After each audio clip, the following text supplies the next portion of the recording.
太子疯了，为寻肩头有红痣的心上人，竟下旨跟我退婚。更荒唐的是，他转头就把我许给了荆轲探花郎。只因太子流落民间时，碰到一位心爱的姑娘，他记不清对方的容貌姓名，唯独记得他肩头生有一颗红痣。于是他下旨在州府寻人，好不容易寻到了人，可那姑娘清高，不愿为妾，扬言不做妻，便永不进京。太子思虑再三，下了2道令旨，都是颁给我的。一道说他要与我退亲，另一道则是将我许给荆轲探花郎。接旨谢恩后，我独自回了屋，盯着肩头那颗红痣，不由得苦笑起来。太子不知道，其实他要寻的人是我。太监来崔家宣完旨后，母亲身子一歪，差点摔倒。毕竟我从小就是按太子妃的标准养的，跟太子订婚5年，没犯过错，现在却平白被退婚，母亲想不通。宣旨的太监叹了口气，宽慰道：“那探花郎文采斐然，相貌堂堂，真是2小姐的好归宿。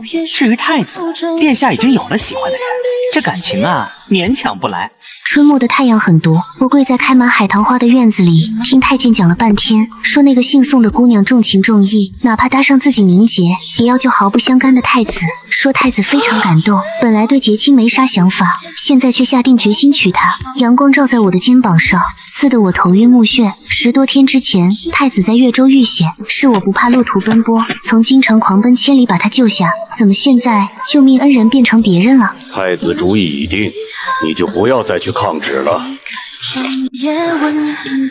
请问公公，殿下是怎么认出救命恩人的？明明当时他病得很重，眼神涣散，连声音都听不到。太监觉得难办，迟疑许久，这才小声说道：“殿下受了风寒，宋姑娘替他刮痧驱寒，还脱下自己衣服给殿下盖上。殿下那时眼睛看不见，没看清他长相，只对他肩膀上的红痣记忆犹新，所以殿下就靠着红痣找人。”我记得那个黑漆漆的山谷里，只有我跟赵恒2人，他衣服全湿，冻得昏迷过去，全身都在发抖。我清楚女孩子的名节很要紧，但我没得选，只好一件件脱下自己的衣物给她盖上。我还记得她手指非常冷，曾在我的肩膀那颗红痣上稍微摸过。说起那位宋姑娘，甚至被殿下找到时，起初还不肯承认自己救了人，真是个做好事不留名的，简直赞不绝口。宋姑娘心肠好，看到殿下侍卫找来后就提前走了。但真相不是这样。我爹本来不答应我去越州救人，大家族看重门面，没出嫁的姑娘跑千里去找人，肯定惹人闲话。我家里还有3个妹妹没有订婚，得为她们婚事着想。我跟我爹发誓，这趟绝不暴露身份，他这才放行。因此我不敢让赵恒的侍卫看到我的长相，只好先一步溜走。怎么到现在我干的事就被别人抢了功劳？那晚我看着肩膀上的红痣发了半天的呆，那人冷冰冰的触摸感好像还在肩膀停留，这股火憋在心里，气得我半夜睡不着。我到底还是没忍住，半夜穿衣起床，直奔京郊去了。听人说赵恒马上回京，我想找他把话说清楚。别人可以不知道，但他必须得明白。我从天没亮就在京郊等着，想求个跟赵恒当面聊的机会，但却没能如愿。赵恒坐在马车里头，你找我有什么事？我只想说一句话，很快的。可就是这么个要求，赵恒也没同意。春天的风透着些寒冷，吹得路边柳枝直摇。他语气很冷，摆足了太子的架子。崔二姑娘，现在我跟你没啥关系，私下见面不太合适，而且我已有未婚妻了，请自重。马车里有个女孩轻轻咳了2声，赵恒听到马上安慰，又让人端来汤药，盛起一勺，吹凉之后亲手哄她喝下。我很清楚，这就是宋应渊了。他喂得很专心，一勺接着一勺，完全忘记车外的我还在跪着。明明是春暖花开的大好天气，我却莫名感觉冷得直刺骨。这药喝了半天，丫鬟来收空碗时，赵恒才终于想到了我。二姑娘起来吧，我俩本就没有感情，全靠我母亲做主才定了这门亲事。我对你没啥感觉，想来你也肯定不会喜欢我，这样正好，好聚好散。我祝你跟那位沈探花顺利成婚。可能是跪太久了，我起来时没站稳，撞到了边上的碎石，手心被划出一道口子，鲜血直往外冒。但我根本顾不上手的疼，只是迷迷糊糊的想，他怎么会觉得我不喜欢他？我其实喜欢了他很多年啊，已经忘了具体哪年喜欢上的赵恒。承德11年，皇家猎场，我头次见赵恒，一头活捉的黑熊跑出笼子，直接扑向了我。是赵恒推开了我，自己反被熊爪划伤。大家都在夸他年纪轻轻就有太子的风度，只有我盯着他的侧脸看了好半天，待到一片桃花掉在我头发上，我都毫无察觉。承德15年，元宵节，满街灯火亮如白昼，我恰好碰见他，于是我们一块走了一段。他送了我一个灯，柔和的灯光照得他的脸很温柔，我的心好像忘了怎么跳。承德17年的皇宫，赵恒要挑选妻子，我看着他一步步走近，把手里的珠花送给我。我和赵恒一共只见过3次，却对每一次都记忆深刻。半夜做梦，脑子里全是他的样子，可我以为的互相喜欢，最后在他嘴里只是他母亲的一场安排。也许看我半天没说话，赵恒觉得我还想纠缠，就严肃提醒：我心里只有阿婉一人，再装不下别人。你也别为了贪图荣华富贵，非得缠着我。原来他觉得我是为了当太子妃，为了权势才嫁他。春风吹过车帘，来回晃荡。我看了一会，低下头说：我全明白了。我刚转身要走，姑娘留步！刚才你说有句话想要对我说，到底是什么事？我本想告诉他，当年是我救他，也想说我偷偷喜欢他很久，可人多眼杂的，我没法开口。现在也没必要再说喜欢了。我低下头，一点私事不敢打扰您了。我跟沈妍雯的婚事就这么定下了。沈家没啥官职，跟我家结亲算是高攀，但沈妍雯并不高兴。她以前跟宋逸渊定了亲事，两人也是青梅竹马。照理说，她才该是我的妻，现在却被赵恒瞎胡乱指婚，把我跟他硬凑一对。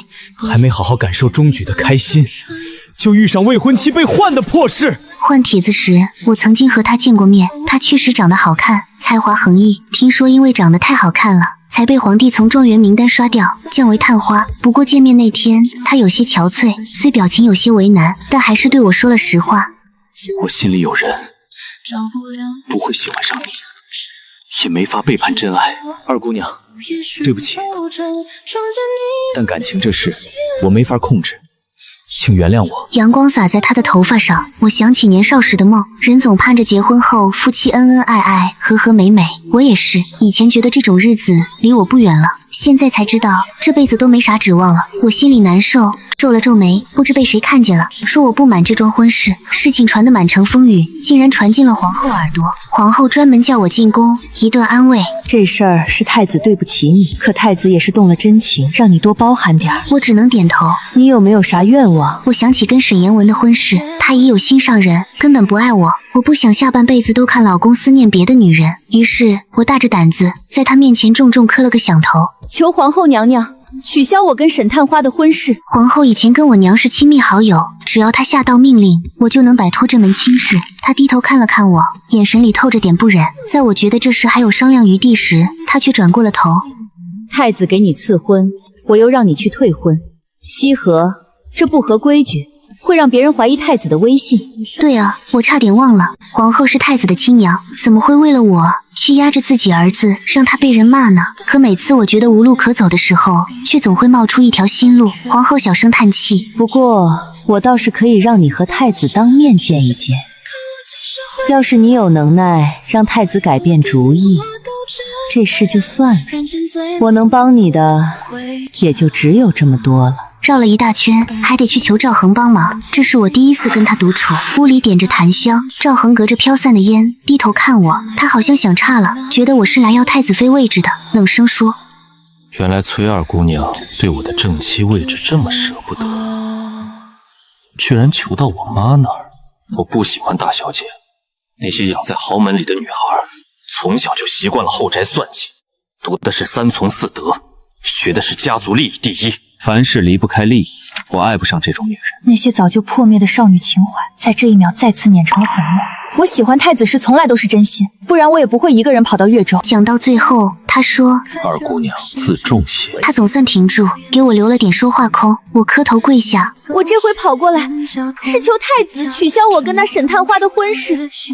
我们对互相都没啥感觉，您又何必非凑一对冤家？赵恒沉默半天，像在思考。过了会，他说：这事是我没处理好，那时阿渊对他老是忘不掉，而你名声传遍全城，我就想着把你俩凑成一对，好断掉他的念头。但我是太子，不能说改就改。二姑娘，以后我会给你封号当份补偿。他表情虽然有点对不起，天色变暗，他好像不想再跟我多说，转身要走。太子，二姑娘还有啥事？我没出声回答，只是低着头自己解开了衣领。赵恒平时是个没啥表情的人，可这会脸全变了，大声喊住我：崔西河，你在搞什么？别想着投怀送抱，我对你没……他的话才说一半就马上停住，阳光顺着那窗户格子照进来，正好打在我肩膀那颗红点上。我看向他，我能不能拿着救命之恩要挟，求你收回命令，退掉我的这门破婚事？那天是我把你从山崖底救上来，给你刮痧驱寒。赵恒一时间没说出话。太阳慢慢下山，他背着光低头死盯我，像在想事。他突然转过了身，不看我了，只是声音更冰冷了。二姑娘，乱学别人就真没啥意思。我想过好多回把真相全部说出来的场面，他背朝向我。我当初靠红点找人，知道的人真不算少。你故意在肩膀点上红点，又妄想抢阿渊的功劳，这么算计心计，实在太丢大户的脸面。他想了一会，最后吐出4个字：让我恶心。我发呆看着他，他竟不信，但确确实实是我救的。我说我能讲出救人的细节，但话还没说完就被他不耐烦打断。二姑娘，救人过程无非也就那些事，你随便瞎编也能编出个差不多的来。傍晚，阳光把他的影子拉得老长，长到把我完全盖住，我再也看不见一点光。我听到他低声质问我：我在越州受的伤，你这丫头天天待在京城，怎么去越州出现？难道你听说我受伤后急得要死，自己狂去越州找人，甚至搭上清白也要跑来救我？哼，咋可能呢？所以你到底是为了什么救我？你们大户人家教的女孩，从小就把规矩看得比天重要，做不出这种不要名声的事。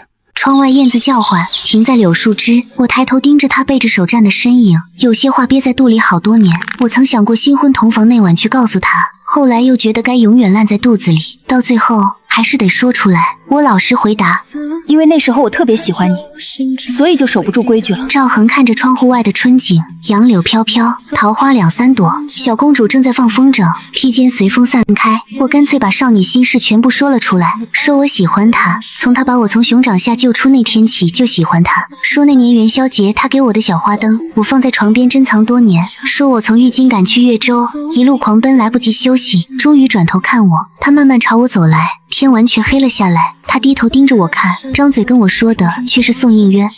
阿渊出身农村，心地善良，不会撒谎。至于崔二姑娘，他的眼神又变回了以前的平静，一点起伏没有，冷冷告诉我，远比我想象的更聪明。为了嫁给我，不惜这样颠倒黑白，连爱情都可以瞎编。话都说到这个份上，我尽力了。他有他的想法，我劝不住。赵恒烦了，迈步离开宫殿。走之前，他又提醒了我一句：崔二姑娘，别再幻想太子妃位了。我算个脾气温柔的姑娘，可被他几次羞辱，心里也有怨气。早在京郊那天，我就断了对太子的念想了。今天从头到尾，只是想退掉跟沈探花的婚事罢了。他的脚步停住，但到底没有回头，消失在黑夜之中。我揉着发麻的膝盖起来，皇后还在长春宫里等我。见状，他取下手腕翡翠给我戴上，轻声说：西河，像你这样的女孩，嫁谁都能过得很好。我清楚，他这是在提醒我跟沈言文的婚事没法改变，只是我没想到婚期会来得这么匆忙。听说宋应渊中午做梦喊了一句沈郎，这句沈郎让赵恒疯狂吃醋，所以他亲手为我和沈言文定下日子。就在10天以后，我连红布都来不及做，就被送进花轿。结婚那晚，沈言文来得很晚，他好像喝多了酒，走路有点摇晃。等看到红盖头下的我后，眼里没有开心，只是转头看向窗外月亮。后来他靠着床边，总算开口跟我说话，说的却是他跟宋应渊的故事，说他小时家里穷苦，是宋应渊帮人洗衣供他读书，等考上当官后就风风光光回来娶她，还说他进京路上买了一根发簪，想来配她，却至今送不出去。沈言文的眼圈通红，他本是期待了很久的新婚之夜，却没想到娶的老婆竟然是我。他的眼神突然一缩，摇晃着去了书房休息，一点不见考试时的淡定。我没有出声阻拦，我明白沈言文这事是做给宋应渊看，就是告诉他还在想他。他走以后，房门被推开了，有个小女孩探头偷偷看着我呢，是沈言文的妹妹沈叔。沈家爹娘死早，只有他两兄妹相依为命，孩子不懂。我对着沈叔微笑，小丫头就放大胆子跑进来，从怀里掏出了一块麦芽糖。嫂嫂吃，这个给嫂嫂吃。我听人讲，新娘子一整天都不能吃东西，会很饿的。嫂嫂垫垫肚子。她跟我最小的妹妹一样年纪，摸了摸她的头。谢谢你啊。她的眼里带着跟年龄不相符的成熟。嫂嫂不要见外，您既然嫁进来了，就和我是一家人。一家人本来就该和和气气，真心相待。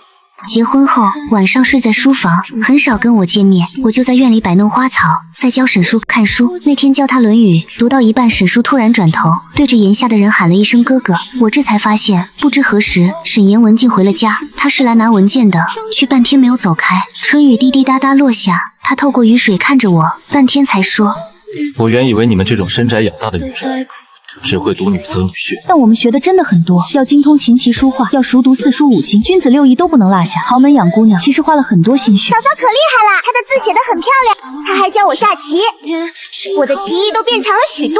沈言文打着把伞走来，低头仔细看我写的字帖，他没再多说什么，但从那天起不再天天处理公务到半夜才回了家，也开始跟我聊天。刚开始谈沈书功课，后来跟我聊古论今，空闲时下上几局，多数都是我赢。他又来找我讨教，春水荡漾，草木茂盛，院里花枝乱颤，难得清静安稳。但是我的安生日子没能坚持太久。宋应渊嫌东宫憋屈，求赵恒让他出宫去玩，赵恒准了，可他一路瞎走，竟走到了沈家门前，手指抓着门环，轻轻一敲，声音清脆。宋应渊是在晚上来的，他现在是太子的未婚妻，私下跟沈言文见面，规矩不合。我本想劝阻沈言文，说由我来招呼，但刚才还温柔的人听完突然拉下了脸。他原来找我，肯定是遇上了什么难处，心狠，凡事只管规矩，我做不到像你这样。他马上起身，带上那攒了一盒子的发钗，跟他在院里碰头。沈言文的工资不高，维持家里开销真的很难，我经常要拿出娘家带来的嫁妆补贴家用。就算这样，他还是花了一大笔钱买珠花，有时还会叫我一块挑选样式。我以为那是给沈叔提前攒的嫁妆，现在才知道原来是给宋应渊的。宋应渊爱买头花，他讲过要给他买一整盒的花，现在他总算做到了承诺。月光底下，他帮他插花，而他两眼含泪，这样深情款款。如果男人不是我的老公，估计我也会被他感动。我靠在窗边远看，月光很冷，照在情郎的肩膀，化作满身温暖。我真的猜不透宋应渊，他既然这么舍不得沈言文，又何必撒谎说自己救太子？两人聊天太久，还没聊完，那赵恒就找来了。院里一瞬间乱作一团，宋应渊抹去眼角的泪水，沈言文就赶紧来找我。等赵恒推门进来时，一切正常。宋应渊干咳两声，过去拽住赵恒的衣服。我正好经过沈家，就顺便看看老友。晚风微吹，树上海棠花花乱响，有香气扑鼻。赵恒没说啥话，只是低头看向我跟沈言文，眼中是赤裸裸的打量。我跟沈言文结婚到现在，没啥身体碰触，但这一秒估计怕让太子怀疑。突然之间的，他伸手搂住了我，他的衣裳沾着淡淡的沉水香，是宋应渊身上的气味。我想躲，却没法躲。赵恒的视线盯在他抱我腰身的那只手上，眉头不易察觉地皱了起来，像是不爽，脸庞越发黑沉。半天，他总算开口：我听说沈探花跟老婆天天分开睡觉，咋了？是对我赐的婚不满意，还是对什么人一直忘不掉？他的话里有话。沈言文正想回话，却被他打断。他站在月光照不到的阴影中，黑色衣的阴影中，黑色衣服跟黑夜连在一起，那一双眼冰冷刺骨。他问我：沈夫人满意吗？结婚前我多次拒绝，他并非不懂，现在却在别人面问我这破事，我没法说实话，扫了他的面子，我只好回答：臣妇多谢太子赐婚。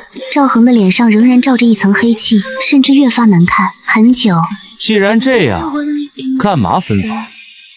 我好人就做到底，今晚赏你们好酒好菜，再补你们一场洞房，咋样？他转头把宋应渊的手握在手里。